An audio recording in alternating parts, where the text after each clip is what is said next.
এখন দেখো ছোট আলু হাতের কাছেই রয়েছে, নিয়ে আসো আর এই রেসিপিটা একবার বানিয়ে দেখো।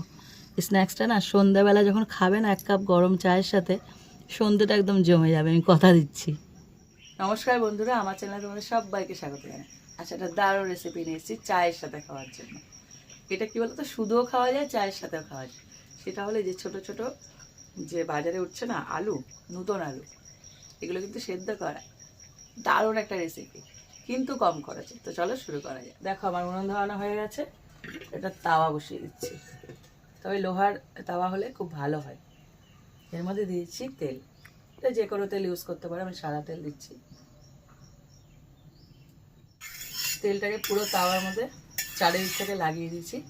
এইবার এর মধ্যে হয় না মিডিয়াম সাইজের যে টমেটোগুলো বা চেরি টমেটো, যেটা খুশি নিতে পারো, আমি এখানে মিডিয়াম নিয়েছি, এক একটাকে দুভাগ করে নিয়েছি। এগুলোকে এখানে হালকা করে ভেজে নেবো 2 পিঠ।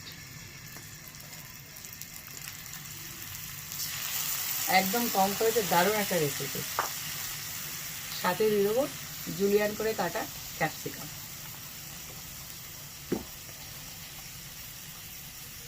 সবুজ লাল কি ভালো লাগে। আর থাকবে কটা চেরা কাঁচা লঙ্কা, সব কটা একসাথে ফ্রাই করবো। দেখো উল্টে পাল্টে টমেটো, ক্যাপসিকাম, লঙ্কা সব আস্তে আস্তে ভেজে নিচ্ছি। এমনভাবে ভাজবে না যেন টমেটোর স্কিনটা ছেড়ে আসে। খুব একদম হালকাভাবে ভাজতে হবে লো ফ্লেমে, যেন এগুলো পুড়ে না হতে এদিকে ভাজা হয়ে যায়। তো আমি আস্তে আস্তে বসে বসে ভাজছি। দারুণ রেসিপিটা।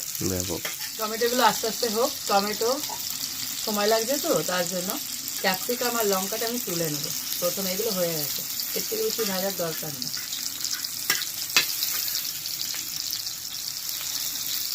টমেটোগুলো দেখো পুরোপুরি হয়ে গেছে, এবার এগুলোকে তুলে নেবো। এগুলো মনে হচ্ছে একটু লবণ ছিটিয়ে খেয়ে নিই। টমেটো পোড়া বলো, টমেটো ভাজা বলো, খুব ভালো লাগে। শীতকাল যেন একদম ভগবান যে সারা বছর রাখতো না, তাহলে খুব ভালো হতো। এর মধ্যে দিয়ে দিচ্ছি অল্প তেল। এইবার আসল জিনিসটা তোমাদেরকে দেখাবো। এখানে আলুটা না সেদ্ধ করে পুরো ঠান্ডা করে নেবে, আর একটা করে আলু নেবে এরকম, আর 2 হাতে এরকম চাপ দেবে, হালকা করে দেওয়া চিপটে যাবে, পুরো কিন্তু ভেটকে দেবে না। এরকম করে একটা একটা করে ওপরে দিতে থাকবে।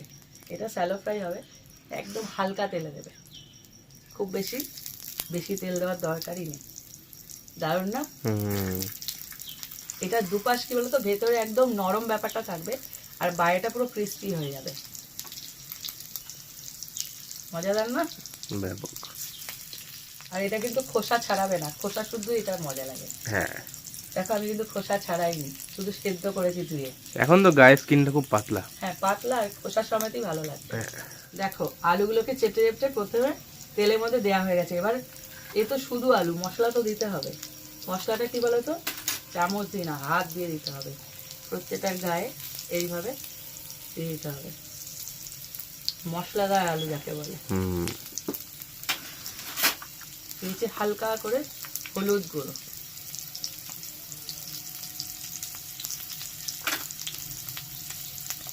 চিলি ফ্লেক্স,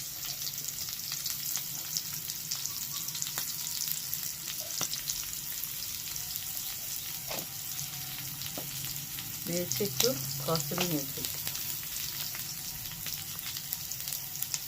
এবার আলুগুলোকে উল্টে দেব, হাত দিয়ে দিচ্ছি, হবে না, চেষ্টা করে লাভ নেই। একটা একটা করে খুন্তি দিয়ে ধরে তারপরে উল্টাতে হবে। দেখো ওই পিঠটা কি সুন্দর ক্রিস্পি হয়ে যাচ্ছে আস্তে আস্তে। এটা একদম লো ফ্লেমে করতে হবে ব্যাপারটাকে। ঠিক মিডিলে যেগুলো আছে সেগুলোকে আগে উল্টাবে, কেননা ওখানে তাপটা বেশি লাগে। তারপরে সাইডেরগুলো উল্টে দেবে। এদিকে তো আলুগুলো ভাজা হচ্ছে, এই টমেটোগুলো একটু ঠান্ডা হয়ে গেছে ততক্ষণে। স্কিনগুলোকে এরকম ধরলেই খুলে আসবে, এগুলোকে ছাড়িয়ে চলে যাবে। তো স্কিন তো আর কেউ খায় না, স্কিনগুলোর দরকার নেই। দেখো সব কটা উল্টে পাল্টে একদম ক্রিস্পি করে ভেজে নিয়েছি। এবার একটা একটা করে তুলে নেব। পুরো ভিন্ন ধরনের খেতে, তোমরা ট্রাই করলে বুঝতে পারবে। এত সুন্দর। আমি এর আগেও করেছি, ভুলে গেছি। কি জানে অনেকদিন আগে হয়েছিল না, মনে শীত পড়ছে না আসলে এটা করি, কেননা এই আলুটা তো একমাত্র শীতেই পাওয়া যায়। হুম। দেখো প্রথমটা তো তুলে নিয়েছিলাম, এবার দ্বিতীয়টা ভাজা হয়ে গেল, দ্বিতীয় স্টেপ। কি দারুণ, মনে হচ্ছে সব এখনই খেয়ে নি। হুম। দারুণ না? হ্যাঁ। এই ফ্লেভারটা না তোমরা না বানালে বুঝতে পারবে না। কসুরি মেথি আছে, চিলি ফ্লেক্স আছে, সব মিলিয়ে দুর্ধর্ষ একটা গন্ধ বেরিয়েছে। পাচ্ছিস? হ্যাঁ। দেখো সব এক জায়গায় নিয়ে নিয়েছি। এইবার টমেটোটাকে এক একটাকে দুভাগ করে নেব, বেশি না, একদম দুভাগ। মাঝখান থেকে এরকম করে একটা চেরা লাগাবে, হয়ে যাবে। এর ওপর থেকে সামান্য বিট নুন ছড়িয়ে দেবো, খুব সামান্য। দিয়ে দেবো কসুরি মেথি আর একটু, আরও ফ্লেভারফুল বানানোর জন্য। এইবার হাত দিয়ে হালকা করে সব কটা মিশিয়ে নেবো, একদম আলুগুলো যেন ভেঙে না যায়। দারুণ স্ন্যাক্স না? হুম। তোমাদের পেটও ভরবে, মনও ভরবে।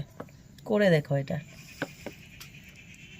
তবে হ্যাঁ, এই রেসিপিটা বানানোর সাথে সাথে কিন্তু খেতে হবে, নাহলে এই যে আলুর ক্রিস্পি ব্যাপারটা থাকবে না। টমেটো আছে তো, নরম করে দিতে পারে, তার জন্য হালকা হাতে এগুলোকে মাখিয়ে নেব। দেখো মাখানোর পরে এরকম একটা লুক এসছে, কি দারুণ না? তোমরা এই রেসিপিটা দারুণ একটা, মানে কি বলবো, অবশ্যই ট্রাই করবে। কিন্তু সন্ধ্যের আগে আগে মাখবে, আর সন্ধ্যের বেলায় বসে বসে খেয়ে নেবে। ওই যে পেছনে ওই যে পেছনে ব্যাকগ্রাউন্ড মিউজিক দিচ্ছে দেখো। এই স্ন্যাক্সটা একবার হলেও ট্রাই করো তো, করে আমায় কমেন্ট করো তো। আর এই রেসিপিটা না শেয়ার করো, নতুনত্ব কিন্তু, একদম নতুনত্ব। আর ভালো লাগলে একটা লাইক দিও। আর এরকম আরও রেসিপি পেতে, দেখো এতক্ষণ কিন্তু আওয়াজ ছিল না, কি জ্বালাচ্ছে। এরকম আরও রেসিপি পেতে আমার চ্যানেলটা সাবস্ক্রাইব করে দিও। আর যারা ফেসবুক থেকে দেখছো তারা আমার পেজটা প্লিজ ফলো করে দিও। তো আজকের মতন টাটা। টাটা।